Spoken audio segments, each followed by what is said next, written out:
Good afternoon, everybody. Here we're going to talk about school, the source of the social ladder, and I'll introduce the people who've agreed to delve into the matter. First of all, at the far end, we have Pascal Bon-Tamares, who teaches at Aix-Marseille University, and she will be coordinating the roundtable. We have Léon LAULUSA, Director General of the ESCP Business School in France. Then we have Ouided BOUCHAMAOUI, former president of the Tunisian Employers Organization, and you won the Nobel Peace Prize in 2015. Next to you, Benoît TESTE, teacher, Secretary General of the FSU, which is the leading trade union for education. Marguerite BERARD, director of the Commercial Bank in France, and Jean-François COPE, former minister, mayor LR of Meaux in Seine-et-Marne, and they will be giving us their views on this topic. I'd like to give the floor to Pascal, who is going to set the scene. Thank you very much, and good afternoon, everybody. Thank you to the Cercle des Économies for having entrusted me with the coordination of this meeting, and thank you for all those who are attending this roundtable. The school, the driving force behind the social ladder. The social ladder is a metaphor. It's the Republican idea of the French school. It sounds good. Now, if you want to compare with the social ladder, you can ask yourself certain questions. Has it not broken down, this ladder? Has it not collapsed? Has it stopped working? It's no longer the same for all. And it doesn't seem to work for children who come from underprivileged backgrounds. So we have this round table, and we're going to be talking about sustainable development goals and education for all, not just to train an elite. Of course, a school can't do everything. It's not responsible alone for all evils. Sometimes people are asking too much of schools, perhaps. Schools, however, do embody, still today, even in the down-and-out areas, they embody access to a common culture. But is this culture sufficient? Is it sufficiently shared? These are questions. The school must take care of those who need schooling most, and school needs to prepare the future, giving real training to all. In the international ranking, what I've just said is reflected in these ranks, and France is not doing as well as other countries when it comes to inequalities as of birth. France is in a bad position when it comes to basic knowledge and the reproduction of social inequalities. There, in that area, the scores are very, very high indeed. Other countries seem to be managing better. Sometimes they spend less time, however, on teaching, yet they achieve better results. One might mention greater value for money. It's a question of mathematics, for example, an approach that combines science, technology, engineering, and maths, and not just maths. This approach, which is not specifically mathematical, gives better results in maths because it brings together several scientific disciplines. It highlights the importance of a scientific approach. In France,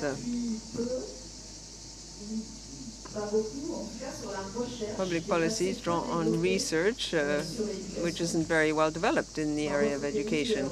In other countries, people talk about evidence-based education. These political measures in France are sometimes skirted. I can give you some examples. And sometimes all these measures pile up without really tackling the system in a holistic way. For example, the training of teachers. That's not taken seriously enough. Whereas teachers are doing difficult work, which is increasingly difficult as time goes by. The world has changed with digital technologies, and teachers no longer have the social rank they used to. Their profession is no longer based on the transmission of knowledge, but much more on the fact that all students sort of acquire this knowledge almost by osmosis. So this round table will address a major challenge which concerns society as a whole. How can we help schools to be more successful, create greater individual emancipation, to train the citizens of the future, teach students how to live together, to share the same societal ideals. We're here to share these matters together, and we'll be hearing about the expectations of society vis-à-vis the school system and what solutions, what proposals might be made in terms of initiatives that could be worthwhile in order to meet these challenges. Thank you, Pascal. I'll give the floor to Mr. LAULUSA, who's the Director General of the SCP. How do you deal with this idea of the social ladder in terms of schools? You're at the end of this chain in higher education. So what do you think about the future students who you now welcome? Well, thank you very much for this invitation. I'd like to share with you 3 messages and then a hope or a wish. The first message, well, I wouldn't talk about the social ladder. That bothers me. I would talk about the social staircase. Why? Because the social staircase means you have to make efforts step by step, whereas the social ladder or the social lift makes it sound as though it's really easy. No effort is entailed. In English, we talk about the social ladder. This is an interesting point of view. And also, I think that in France, often, people look at the leading schools, access to the leading schools, as a kind of elitism, whereas I think that we should actually look at our schools as a form of excellence. One has the right to make a mistake. So when I talk about the social ladder or the social staircase, you can make a mistake, yet remain excellent. Second message in terms of measures, positive measures, which you were mentioning. Personally speaking, I'm not very favorable in terms of positive discrimination. I think you can correct social biases, granted. That is something that we note. We can see that there are inequalities at the ECP Business School. For higher education, we have children with scholarship, and they have a program called Augmented Chance. It lasts for 3 days. It's free of charge, and about 50 students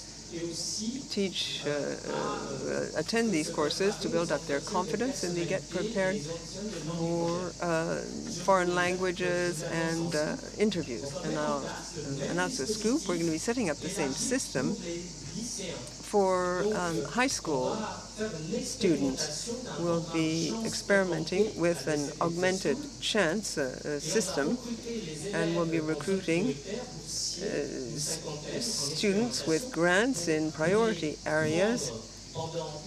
We will welcome them as of the penultimate year of high school for 1 week a year so that they can succeed better, and we'll be revisiting their fundamentals like mathematics, French, foreign language, and above all, methodology. And we'll teach them how to have confidence in themselves. In terms of the wish I wanted to formulate, we all have different sensitivities. The theme today is a powerful one. It's very engaging. Why? Because the rare resource in France is the real resource is men and women. How can we ensure that we have the right resources? How can we make them extraordinary? We just have to add a little bit extra, a little something extra. So the idea is to take positive measures to ensure that, thanks to education, we have these extraordinary resources at our disposal. Thank you very much.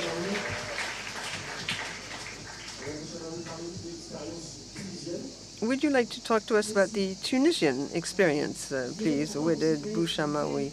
As a Tunisian citizen, I'm very proud to come from a country where everything was focused on education, education for all. That was the challenge at the time. Give the opportunity to all children from all walks of life, give them the opportunity to have access to school.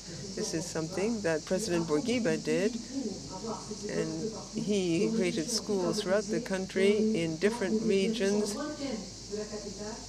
and even far away from the capital city, there are schools all over the place. That was a major challenge for a small country, which had just acquired independence. It concerned about 3 million people. Mr. Bourguiba was very motivated by 3 factors.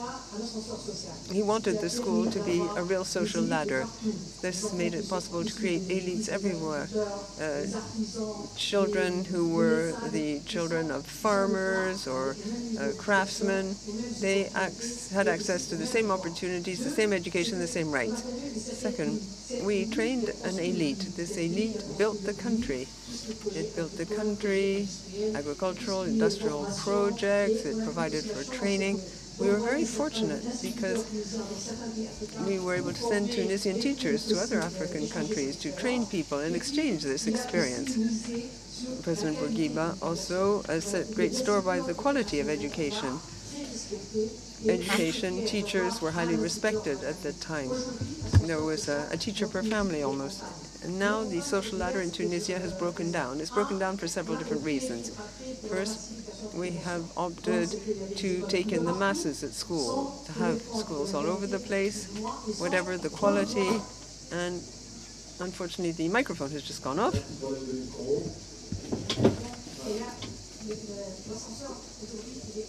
So the social ladder has ceased to work in my country at present. We tried to reformulate education, but we're not making much progress. We haven't found the right measures, and a lot of entities within the country are stymieing these efforts. Currently, we need to review the entire system in order to adapt it to the job market. That's why I say we need the involvement of the private sector. As the head of a company, I think we have great responsibility. We have to share the responsibility amongst the universities, the companies. We need to give scholarships to the needy and underscore the importance of training. This social ladder should provide the requisite training at various levels, that is, train engineers, and so on and so forth. This is very important. We have the figures that prove this. The majority of the unemployed, and we have 25 to 30% of unemployed who have a university degree, and they will take on even the most menial jobs because they need to work to earn a living. That's the first point. The quality of teaching does not enable these young children from the underprivileged areas or underprivileged regions to gain access to the schools of excellence. In Tunisia, we have excellent schools, pilot schools, schools which are set aside for certain social classes. So for those that have the means, they can give their children private tuition, and that enables the children to gain access to leading schools wherever they may be. We need to revisit our system today. We need to revisit the school system, as I said, and see how we can adapt schools to the job market. Even if you're at home, you can acquire the necessary training using the internet and certain apps. These are other resources which are very suitable. I firmly believe that ongoing learning is essential if we are to continue to make progress. Thank you very much. Mr. Teste. When you were preparing your statement, you talked about the school as a social ladder, and you said that schools are based on deep inequalities. You're Secretary General of the leading trade union. Could you tell me why you said this? What doesn't work properly? Why are things so unequal? Well, schools today are very unequal in terms of their intake. It's not that they're not meeting their goals, it's that they've completely broken down. Schools are producing generations of people who are highly qualified, highly trained. We're one of the most productive countries in this area. We have a labor force which is effective, efficient. We have the democracy as well. You have to look at the indicators. What indicators do we use to measure the success of a given school? But schools reproduce inequalities. French schools can't do everything, of course. They reproduce inequalities. That should be seen against the context of spatial segregation, strong inequalities that already exist, and the schools can't manage to correct this sufficiently. We don't really like the idea of this social ladder, or even a social staircase, for that matter, because that would mean that you are correcting, you're enabling some to go up the ladder, whereas others remain at the bottom. If the aim is to have second-rate classes where you have a lot of children of white-collar workers, that's fine. You shouldn't have the richest children who go into the most prestigious departments and the poorest who are sort of relegated to the sidelines. What's most important is to say, well, why are there these sidelines, and why don't we ensure that all training, all courses bring children up to the same level? The idea is not to give the same thing to every student. The idea is to bring them up to a very high level which qualifies them and enables them to find jobs in society. So rather than talking about a staircase or a ladder, I like this idea of a sort of a passageway. And or a bridge. This doesn't exist much in the French educational system. The French educational system is based on silos. If you don't choose the right specialty, if you don't choose the right area, in order to change your decision, it's very difficult. We don't have a utilitarian vision of school, according to me. And the fact there are numerous students in sociology or psychology, whereas there aren't many jobs in these areas. Well, for us, so long as the rules of the game are clear at the outset and the students know that they may not be a psychologist or a sociologist when they graduate, so long as it's not a source of frustration, then why not? It's not necessarily an evil or a bad thing, socially speaking, for people to try out philosophy or sociology, even if it's not going to turn into their job. 1 out of 2 people is in a job that has nothing to do with the qualifications that they actually received. And for us, this is not something that is bad per se. Of course, one shouldn't make a caricature. Schools are designed to enable students to find a job. That's important. But schools should not be the only criteria. The diploma should not be the only criteria in terms of validation of people's skills and knowledge. So the idea of a social ladder, if the training is very unequal and non-egalitarian, if the idea is no longer to achieve a democratization of school, that is, share knowledge, to emancipate an entire population, in an almost disinterested manner, if I may put it that way. And then in the long term, even economically, as I was saying earlier on, schools in France are training students with a very high level of knowledge, but we should look at the long term, not just the short term. One last point, the social ladder for a large part of the population, is perhaps no longer the real goal in economic terms. You have a whole new generation which is looking for meaning and the social usefulness of a profession rather than just earning a lot of money. It's very interesting to look into this in greater depth, this idea to do a job that's truly useful and not necessarily just a job that will be very prestigious. Not everyone wants to become a millionaire. Thank you very much.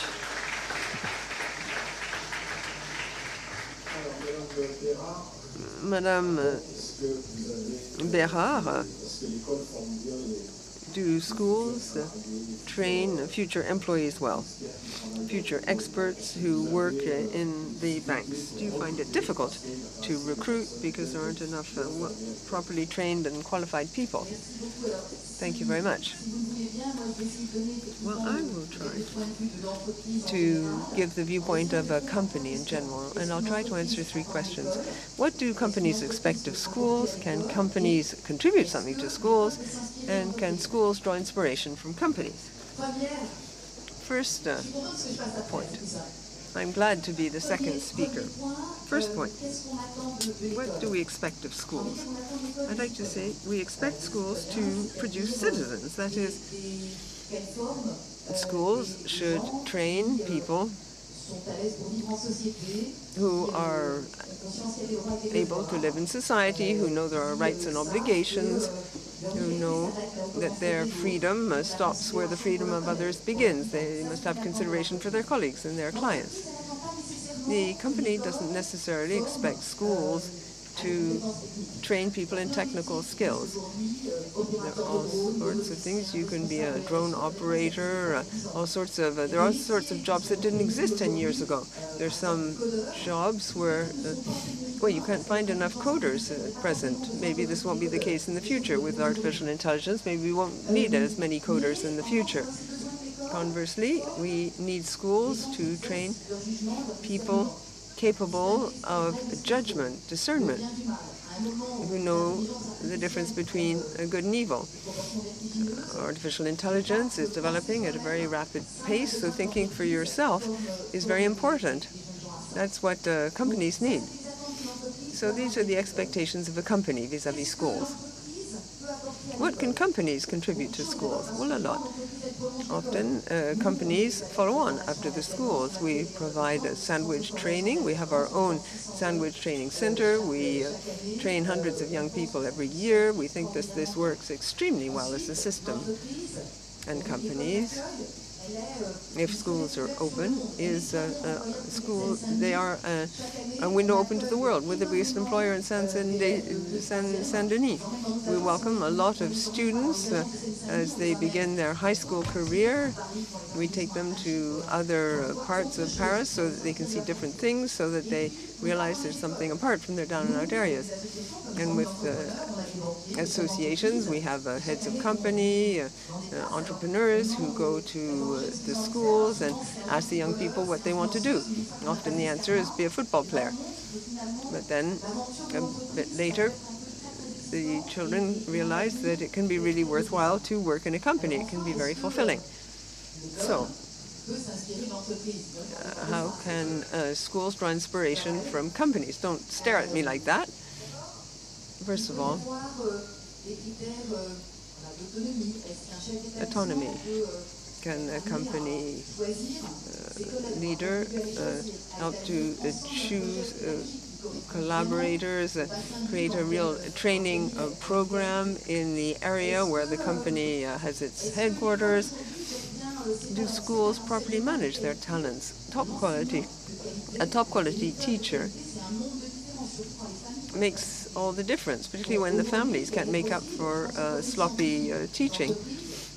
Companies recruit top quality people all the time. How can we ensure that there are top quality math teachers to train students in school?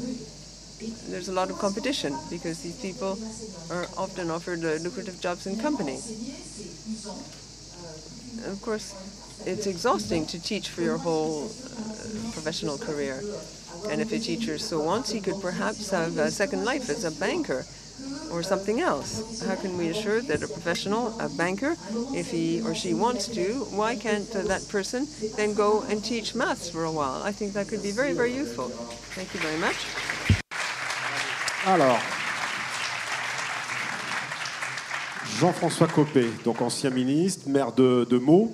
Jean-François COPE, former minister, mayor of Meaux. You're the politician here. You're the mayor of Meaux.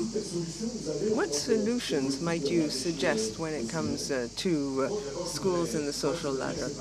I'd like to say that I can't stand this school bashing anymore. This way, people in France criticize absolutely everything, including schools. And people never talk about the extraordinary successes which we have scored, thanks to heads of schools and all the players who are doing a wonderful job. And contrary to what people say, there are far more numerous than one might think, even in the difficult neighborhoods and even amongst the underprivileged. Why am I fed up? Because we are constantly harping on the same thing. We're not ranked very well in Europe. A lot of teachers feel discouraged. They don't want to continue their career. No one wants to become a teacher anymore. And there's this terrible feeling of failure, which is true. This exists, yet there are major successes as well. I'd like to react to what Marguerite and others have said. There's no point saying, oh, well, we have a new minister, we'll solve the problem. No, that's not how things work. I think there are some fundamental principles that need to be tabled and which should enable us to cope properly. First of all, instead of having a national, global, heavy vision of the way in which we should organize teaching in France, the combat unit should be the school, because each school is unique, each neighborhood is unique, and therefore the head of a school, the school director, is a key person. It's that person who's going to run the school, the primary school, the secondary school. He's going to be the one-man band who can apply a project which is suitable for the students who go to his or her school. That is the fundamental issue. It's the school which is the linchpin of what we need to do.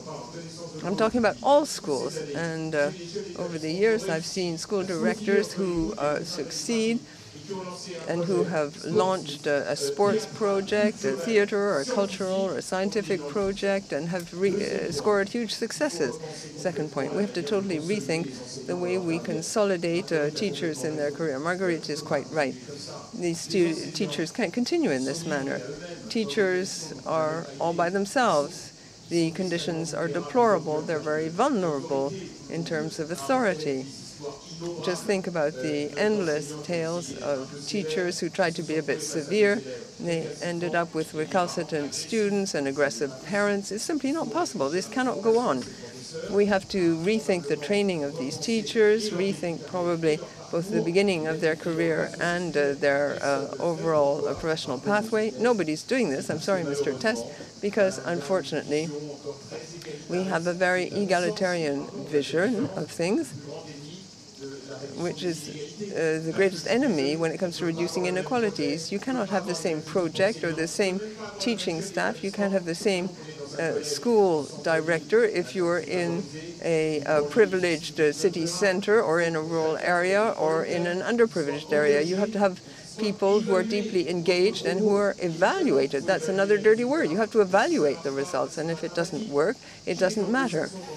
In the Anglo-Saxon world, if you fail, it's an opportunity. In France, you're covered with opprobrium. The same applies to both teachers and students. Second thing, the students. One last thing, each child is unique. Each child should be considered for what he or she is. So let's rethink the educational model of the 21st century. There's a lot of stiff competition. We have the social networks, video games, artificial intelligence. We have to rethink the whole thing, lock, stock, and barrel. So what do I mean? I think there are three goals. First of all, actual teaching, pedagogy. Of course, we have to teach people how to learn with a critical frame of mind. That's what's wonderful when it comes to training people's minds. You have this Cartesian line of reasoning. You have to teach people about thesis, antithesis, how to criticize things, view things in a critical light. Second thrust, individual pathways. Each child needs support. And I can guarantee that cities are sinking a lot of money in individual support. When a child has difficulties, we are there to help. There's a lot of support that's available at schools. That's vital. Third point, collective teaching. Group teaching. Each child in a class should show solidarity with his or her pals. If he's better at something, he should help his pal, and if he's not as good, his pal should help him out. And when you see what we saw last week, behind all this, there's this incredible violence. And behind all this, again, you have the last pillar of the system, the parents.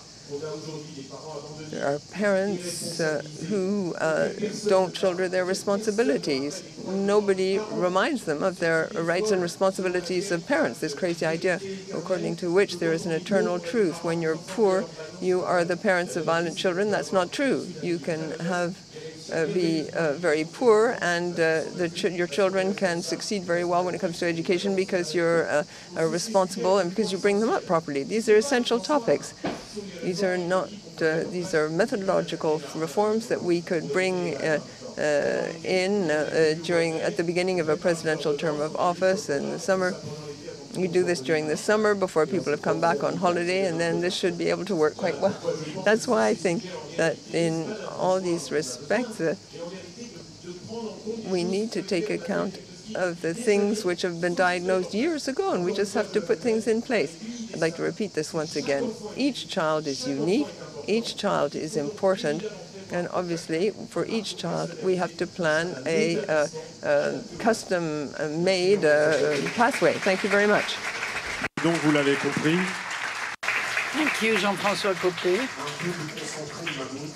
who wants to relieve what we call the mammoth, or give more autonomy to the school, to the heads of schools, and to the teachers who have to somehow review their methods.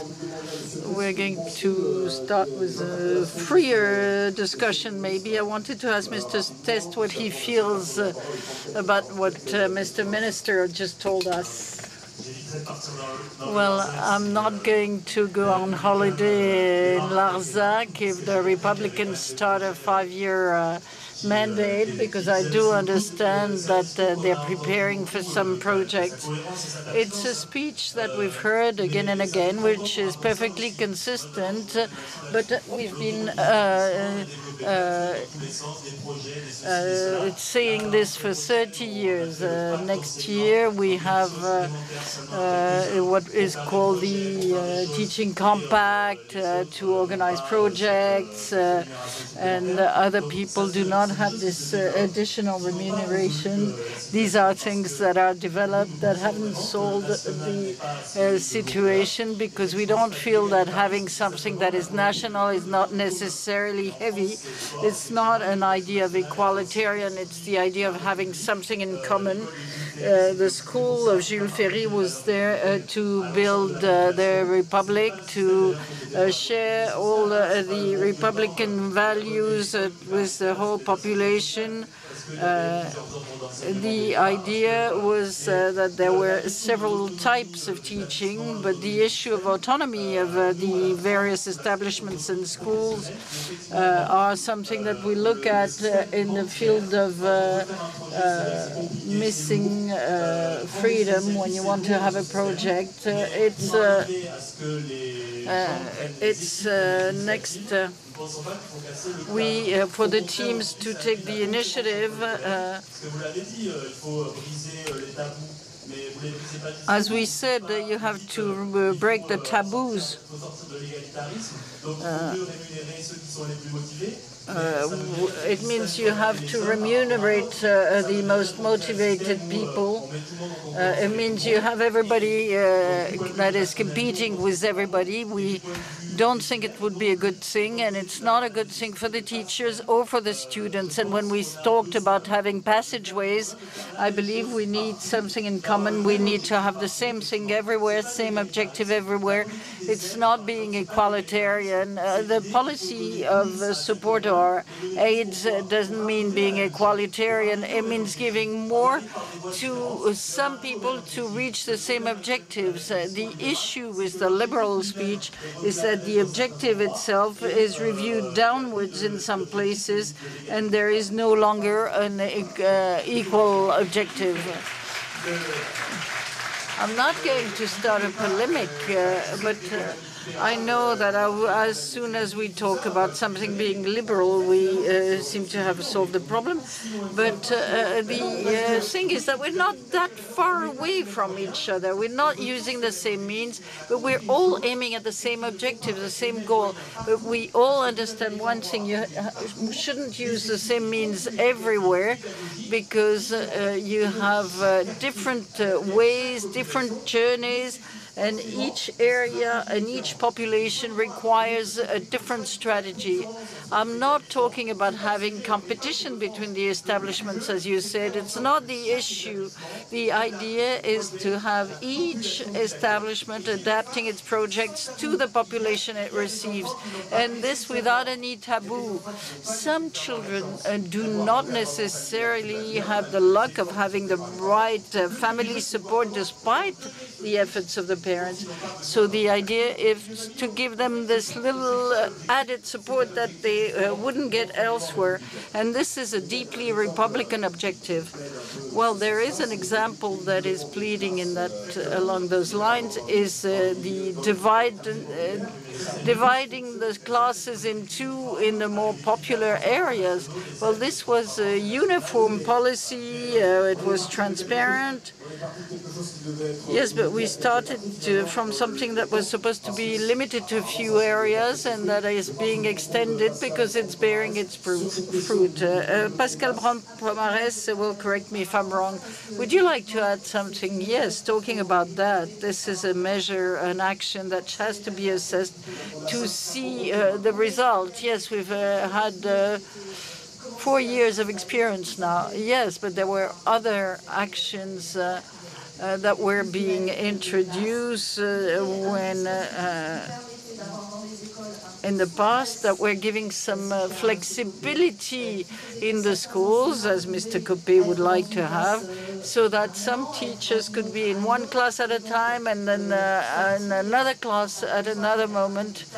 And we would get rid of the taboo of one teacher, one class, one teacher who is isolated, alone, and coming back to the idea that all these actions should have to be to last overall, so that we don't end up with piling up of actions that do not help. Let's not feed the mammoths, as is said. Let me give the floor to the audience. First of all, here. Hello? Can you hear me? Yes. Okay. Can you hear me? Okay. Well, thank you very much for your interventions. I have 3 observations in the form of a question, very quickly.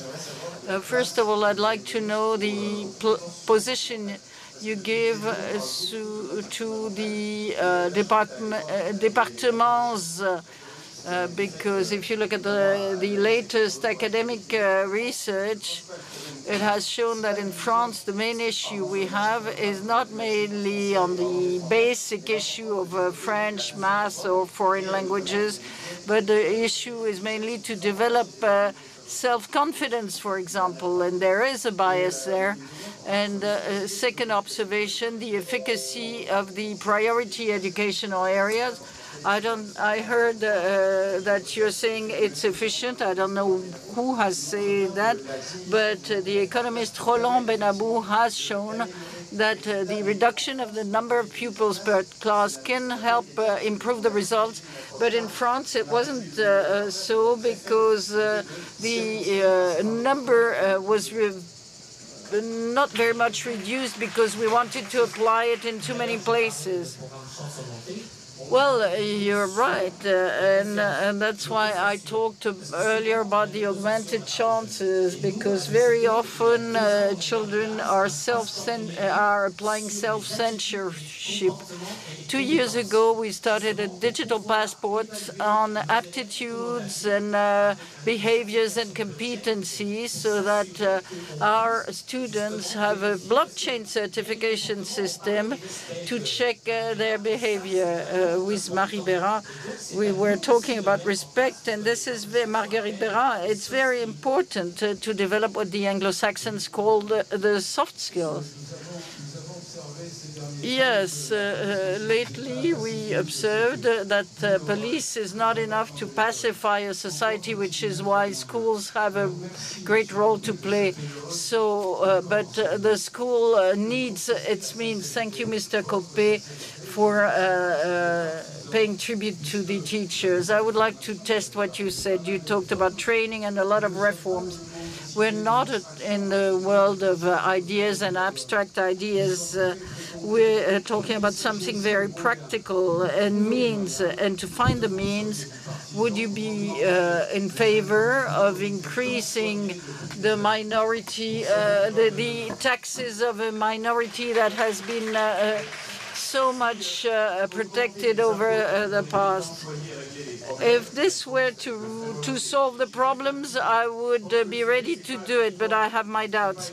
I believe that the topic is not just an issue of increasing the taxes of a protected minority, but the fact is that the taxes of everyone, including the richest, are properly used. But there's a lot of losses on the way, including in the national educational system. You're saying I'm not sincere. I may disagree with you and still be sincere. Yes, you have to respect everybody's position, sir. Jean-François COPE, you wanted to come back to the areas of priority education. I'm personally in favor of that, because whatever represents a plus in those areas, if there is an assessment afterwards, I'm in favor of that. But you need to assess the results, otherwise it's no use. Thank you. Another question? Yes. Someone asked what is the position of companies in education, but I have another one. What is the position of associations in education? Because to me, national education is not open enough to popular education. How can we, with the popular education, carry a project for society? Associations that are here when the school is not there should also be there when school is there. Who wants to answer this question about school time and out of school time? Well, if I can talk about the Tunisian experience, in Tunisia, children spend more time at school than at home. So their training should be given to teachers and to children and parents as well, because we can see in the Scandinavian countries where there is no competition with the examinations and throughout the years, but they have a lot of artistic activities so that children can develop, and it helps parents participate. This is what I mean. Schools should be open to the city, to civil society, and this is how you can have something new. You cannot organize your programs and curricula if you do not involve the parents and the youngsters. So if we talk about school that is not keeping children sufficiently and being open to the rest of society, Well, it's also the way in which the rest of society is open to school and its function. I agree with what Mrs.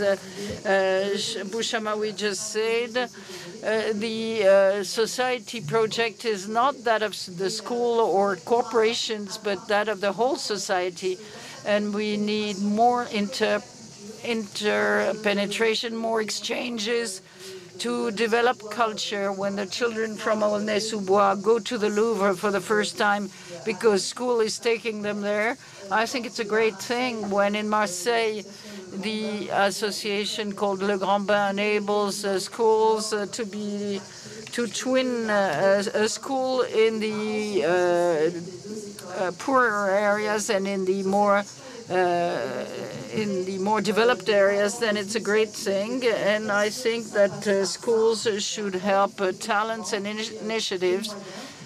But for all that, you need the means to give those who need most.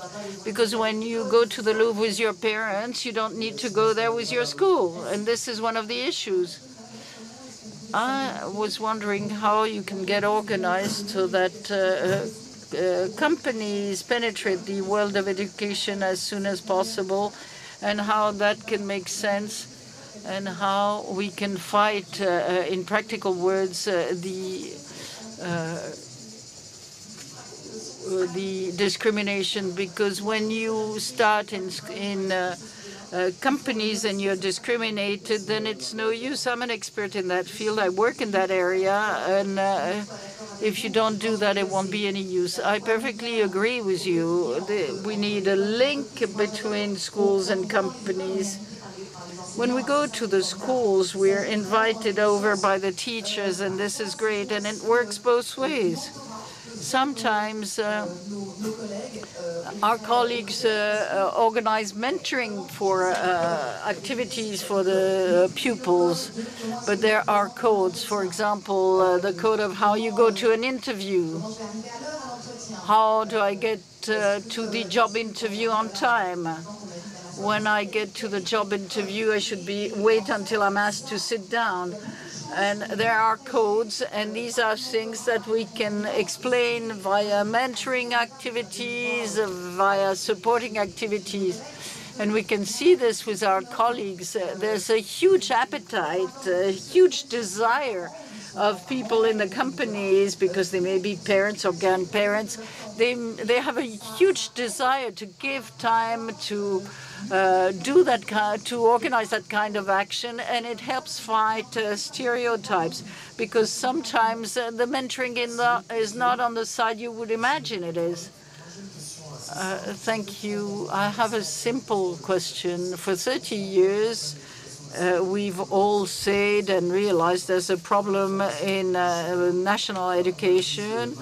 We have trainings that do not lead to anything. We have a lot of master's diplomas, where instead of BTS, which are practical diplomas and which lead to better results, we have teachers who know earlier what they want to do. Where does it work in terms of what is going wrong? I want to have two opinions, that of Jean-François COPE and that of Benoît TESTE. Well, Jean-François, very quickly, in my opinion, the first reason is that there is still a Berlin Wall, so to say, between people. I believe that between the economic world, the corporations and the schools, it should be perfectly smooth. And you see it when you go to professional schools. They speak more spontaneously with their children about the relationship to companies than they do in the general educational system. So we must have a more smooth passageway. It must be more fluid, and we should have less partitioning. We still have preconceived ideas about this. And I believe there are two things. First of all, we don't tell the children enough. Okay, you have a dream. The role of school is to help you analyze your dream. As I was saying earlier, we're not here to train millionaires.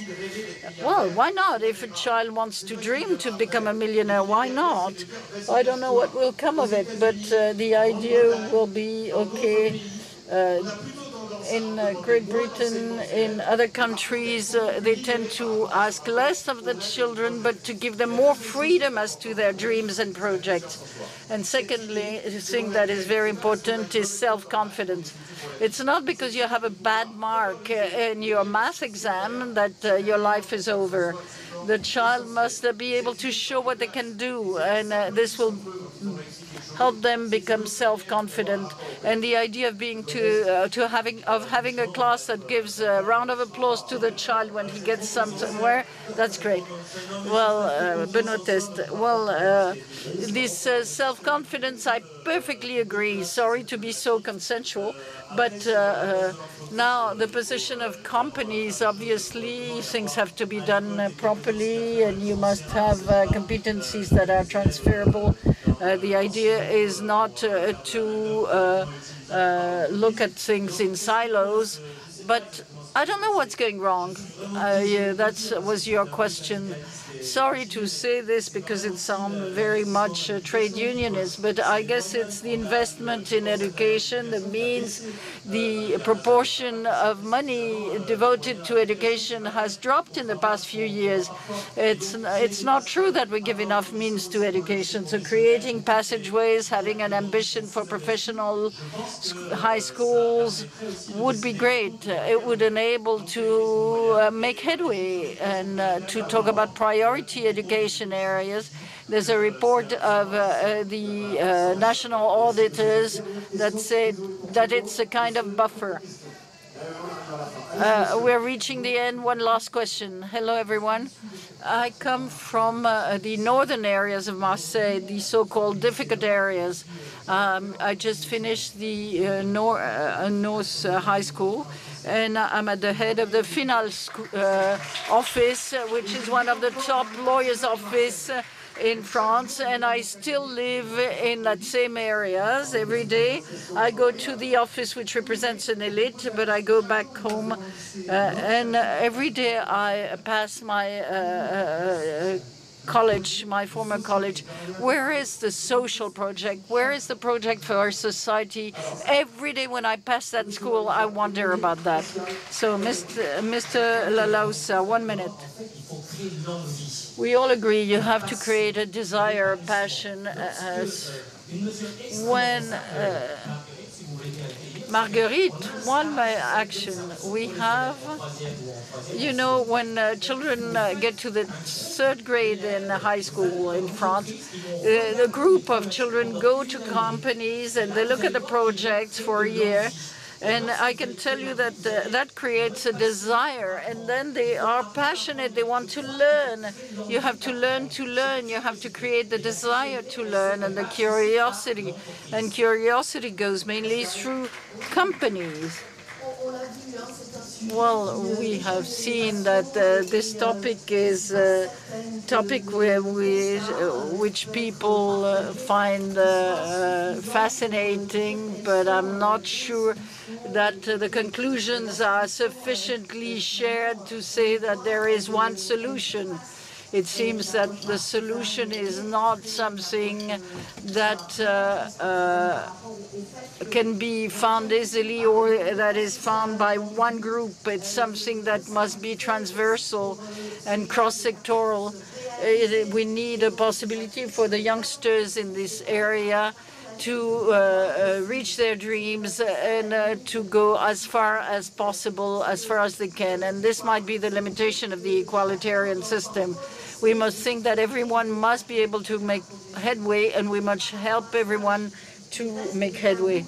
And as to that, there are still some taboos, and all the actions taken, including by ministers or people coming out of the northern areas of Marseille, all these actions can be blocked because there are really some barriers and some nodes. One, as I heard from you, is self-confidence. In some countries, you get ranks from the moment you succeed.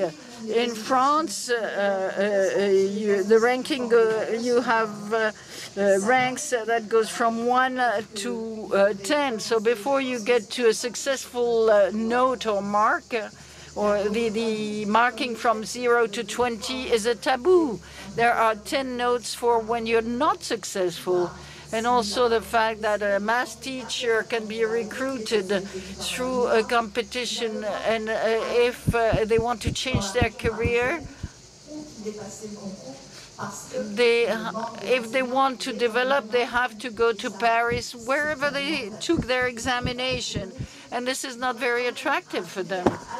We would have to adjust things so that the aspirations of the pupils, but of all the citizens, are more taken into account.